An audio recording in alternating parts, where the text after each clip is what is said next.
इस्लाम वलीक नाजरे में हूँ। एआई से अरसलान वकार और आप देख रहे हैं मेरा यूट्यूब चैनल अरसलान वकार चौहदरी। आज की किस्त में जानिए, मंडेला ने अपनी जिंदगी के इस मरहले पर एक और बड़ा फैसला किया।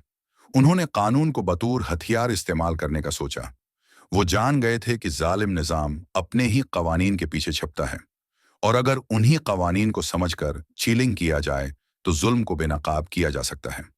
यही सोच आगे चलकर उन्हें एक अजीम वकील और रहनुमा बनाएगी। जोहान्सबर्ग नेल्सन मंडेला के लिए सिर्फ एक शहर नहीं था, बल्कि एक खुली हुई आंख थी। यहाँ आकर उन्होंने पहली बार ये महसूस किया कि अपार्थाइड सिर्फ देहात या दौर दराज इलाकों तक महदूद नहीं, बल्कि जदीद इमारतों, अदालतों और दफातर के अंदर भी पूरी शिद्दत के साथ मौजूद है। गोरे इलाकों में चमकती सड़कें, साफ सुथरे घर और खुशहाल जिंदगी थी, जबकि सियाह फामों के हिस्से में तंग बस्तियां, गंदगी, गरबत और खौफ आया था। ये तजाद मंडेला को अंदर से झंझोड़ देता था। जोहान्सबर्ग में रहते हुए मंडेला ने वकालत की तालीम जारी रखी। वो दिन में काम करते, रात को पढ़ते और हर लम्हा ये सोचते कि कानून आखिर किसके लिए है। उन्होंने देखा कि अदालतें बज़ाहिर इंसाफ की अलामत थीं, मगर हकीकत में वो जालिम निज़ाम की मुहाफ़िज़ थीं। कानून वही था, मगर उसकी तशरीह सिर्फ गोरों के हक में होती थी। यही एहसास मंडेला को इस नतीजे तक ले आया कि अगर कानून जुल्म का हिस्सा बन जाए तो उसे चैलेंज करना अखलाकी फ़र्ज बन जाता है।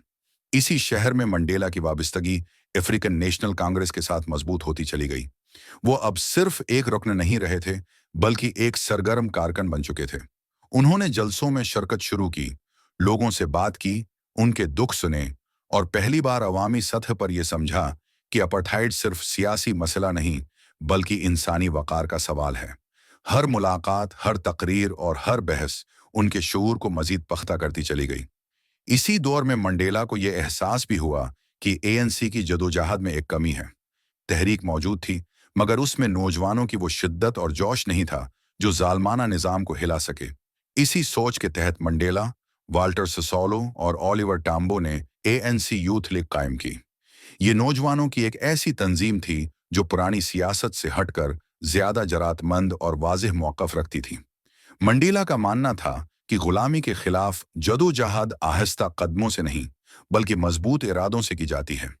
यूथ लीग के क़याम के बाद मंडेला की शख्सियत में एक वाज़ेह तब्दीली आने लगी। वो पहले एक मुशाहिदा करने वाले तालिब इल्म थे, अब एक मुनज़्ज़म इनकलाबी बन रहे थे।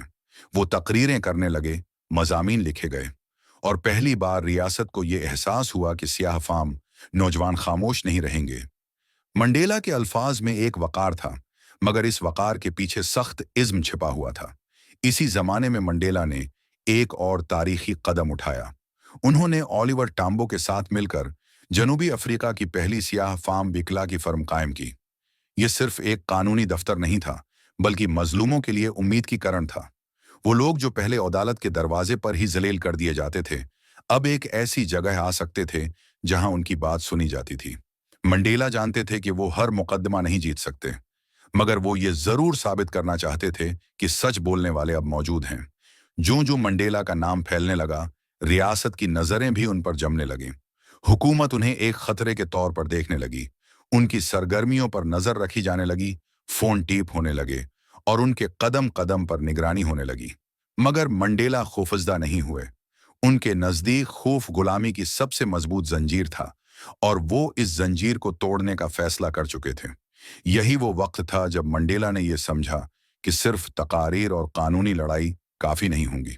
अपार्थाइड एक ऐसा निज़ाम था जो ताकत के जोर पर कायम था, और ताकतवर निज़ाम सिर्फ अखलाकी अपीलों से नहीं करते। मगर उसके बावजूद मंडेला उस मरहले पर प्रामन जदोजहद पर यकीन रखते थे।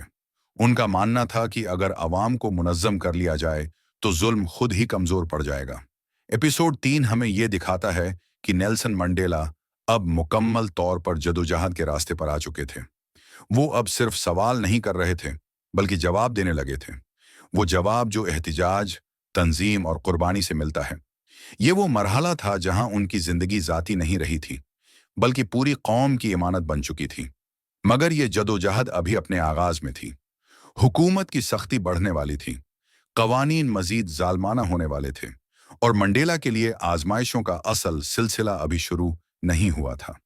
अगली किस्त में हम देखेंगे कि किस तरह बड़े आवामी एहतिजाज, रियासती करेक डाउन और मुसलसल गिरफ्तारियां मंडेला को एक नए और ज्यादा खतरनाक रास्ते पर ले गईं।